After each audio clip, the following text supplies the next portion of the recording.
Report. Let's turn now, though, to an update on the southern suburbs residents refusing to let the rail electrification project spoil their sea views.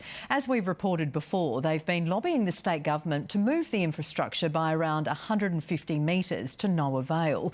So as Paul Macon reports, they've stepped up their fight.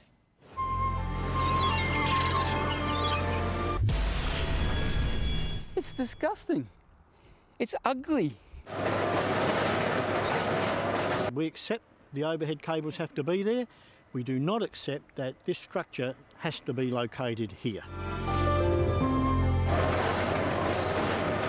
The residents have got a strong case. They sold us a pup. The last time we caught up with the residents of Hallett Cove, the gloves were off.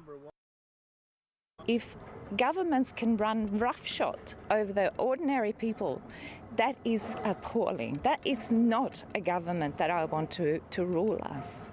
These good folk claim they're being railroaded by the state government over a part of the $2.6 billion electrification of the Noarlunga line. I think it's a travesty to be putting this up on a scenic street. Absolutely. I mean, that's the whole point of the problem. While the transport bigwigs and their brochures paint a picture of minimum environmental impact along this train line, the reality is every 1.6 kilometres they have to have one of these overhead wiring systems, known as an overlap. And they're going to put one right here. And here's roughly what it will look like. The view doesn't stand a chance. No, the view's destroyed forever.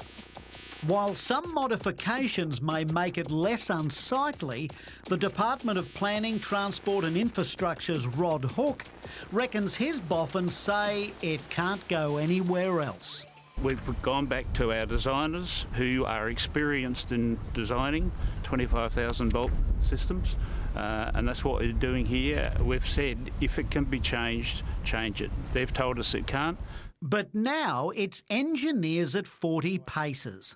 Since our last story, these folks have been very busy, hiring their own independent engineers. We felt it was pointless trying to argue with the government unless we had a basis in fact for what we were proposing. Both engineers report that the location of the infrastructure does not have to be set in concrete. The most suitable alternative location is likely to be 160 metres to the south of the existing overlap on land known as Lot 101, Christie Road, Lonsdale. It's in a cutting, so the visual impact will be minimal. The section of track is relatively straight and appears accessible for service vehicles and within the 1.6 kilometre range required for the overhead wire run as described by DPTI. Well, there you go. What's the problem? Don't know, because even the railway men are not getting the signals. DPTI advises that it has exhausted its investigations and confirms that it will remain in its current position. And local member and Transport Services Minister Chloe Fox makes three. Our engineers, who are not looking at just one section of track, they're looking at 36 kilometres of track, advise us that that is not the case. I really should say one thing. We are not being bloody-minded. We're not. But that doesn't stack up with what 5 residents heard the government engineers say at a meeting called over the matter. We went through the constraints that were put up by the department and one by one the engineers were able to tell us they could each be overcome. They actually said that? They said that. We all heard them say that. Government engineers and 2 independent engineers? A pretty good case for the locals, you'd think. When you've got independent experts saying that there's a credible alternative, that needs to be taken seriously. Also independent, Federal Senator Nick Xenophon has taken up the residents' plight. This is going to be an incredible eyesore that will damage the value of residents' homes, but this will be an eyesore for everyone that goes past there. He's calling on Transport Minister Tom Koutsantonis to intervene. I'm just hoping that I can engage with him on this. I think that this is something that can be resolved for the benefit of the community and for the benefit of the environment. It must be said that these people from the beginning have told us they were never consulted or informed about this particular rail infrastructure, something the government denied.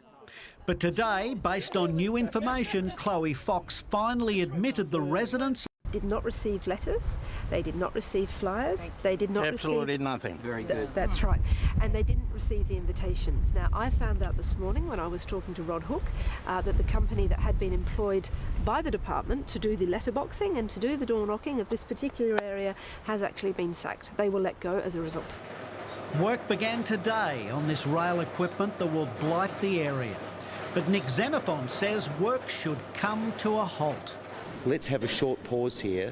Let's take a deep breath and sort this out, because once those poles and wires and ugly infrastructure is up there, it'll be forever. Chloe, look at that view. Can you imagine the view with all that infrastructure? Yes, this is development. Is it progress? It is progress. At any cost? No, this is progress which has an enormous benefit for the greater community. If there's a viable, credible, cost-effective alternative, let's go down that path rather than wrecking the neighbourhood. And residents tell us the government's employed a security guard to stay at the site right around the clock while the work progresses. Paul Macon with that update.